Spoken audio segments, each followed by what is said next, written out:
To the NICU. Hopefully you can hear me. And before I get started, I want to sort of take a step back and let you know how we got here, both as in the hospital and also with this platform. So when COVID hit a couple of months ago, I started this program called Classical Kiddos with Alan, and I started doing programs teaching kids about music, and we've covered things like dynamics, rhythm. Last time we talked about Beethoven, and my next lesson was supposed to be about dancing with the classics. I thought it would be fun to sort of dance around to some classical music, and we may do that in the future.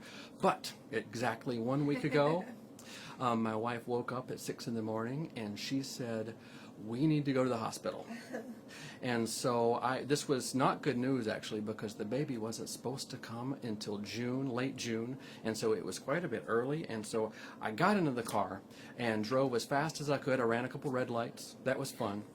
And we got to the hospital, and 12 hours later, the baby was born. I made that sound too easy, didn't I? No.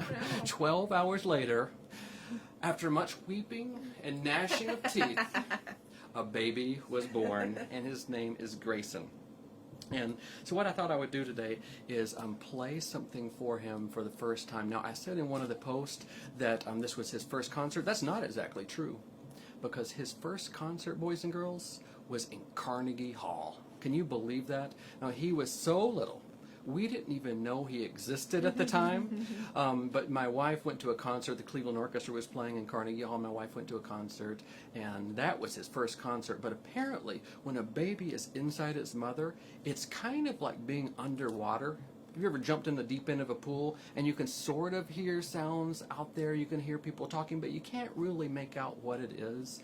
Well, I think it was like that for baby Grayson, so this will be his first actual concert. Now, we don't know what he's going to do. You know, he's asleep right now. He just ate. He may scream bloody murder. That's a possibility. We're going to say he's singing along, and he may spit up. Like I said, he just ate. Nobody knows what's going to happen. Come on in. We've got doctors coming, and that's my meeting is just started. Absolutely. Please join us. So what do I play for a baby? You know, we actually talked about this in one of my lessons a couple weeks ago, and we said a lullaby has to be very slow. And the reason is you want it to match the beating heart of its mother. So it's got to be slow. It's got to be short, right? You know, we don't want to play a Mahler symphony in here. We got a 1 or 2 minutes if he's awake. And finally, it's got to be really soft. Miss Emily, who's our music therapist here at the hospital, she said, or one of the doctors said it has to be under 60 decibels. I don't know what that means. I'm guessing like a mezzo forte, something like that. It's got to be really soft for the baby.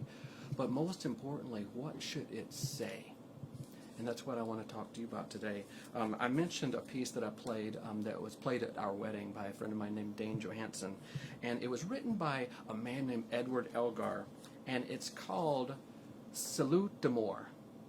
Now, salut, this is a French term. Salut means, it's like a greeting. It's kind of like hello that you would say in France. Amour, over on the other side, that means love. So a literal translation of this song that I want to play for him is hello with love. And boys and girls, you know, we've had lots of lessons about music, but this is the most important thing I could ever teach you about music. It's not about the notes on the page. That's just paper and ink. It's not about training your fingers to move. It's not even about this instrument, this cello. It's just a wooden box with strings.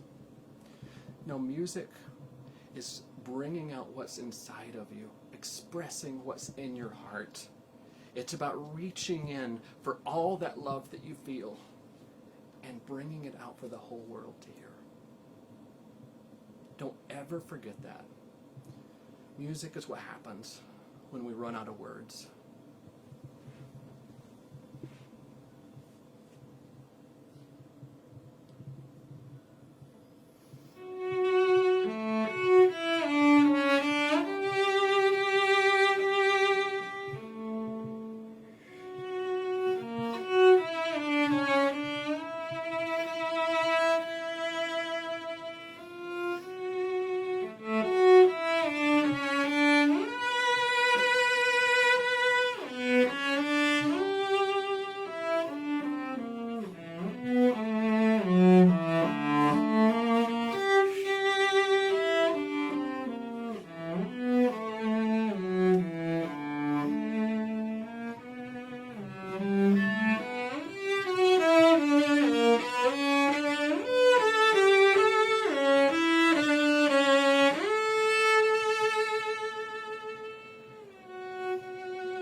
Baby's asleep. That's a good thing.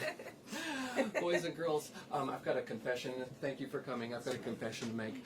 My first musical memory wasn't Beethoven. It was actually The Sound of Music. And one of the things that my mom did is she would play an old record player. Do you remember? You probably don't. You wouldn't know about record players. I'm really old. But record players, we had a recording of The Sound of Music, and my mom would play it, and I would sing and dance along to that music. And I thought it would be fun for you all to sing along to Baby Grayson. This is a song from The Sound of Music called Edelweiss. So can you sing? And if you don't know the words, just ask your parents. They're probably watching and they would know the words. And we will play Edelweiss. My friend Justin Hartman, who is the man behind Boxcast, he recorded a guitar track, which is pretty cool. So I'm going to play Edelweiss. Justin's going to be playing the guitar on the Edelweiss, and you are going to be singing. Here we go. Let's just check this out.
Thank you for joining me in the NICU, and boys and girls, let's give a big thank you too for all the doctors and nurses and music therapists who are putting their lives on the line to help protect us and bring babies into the world even when we've got the pandemic going. Thank you to our doctors and nurses, and thank you for joining us. Bye-bye.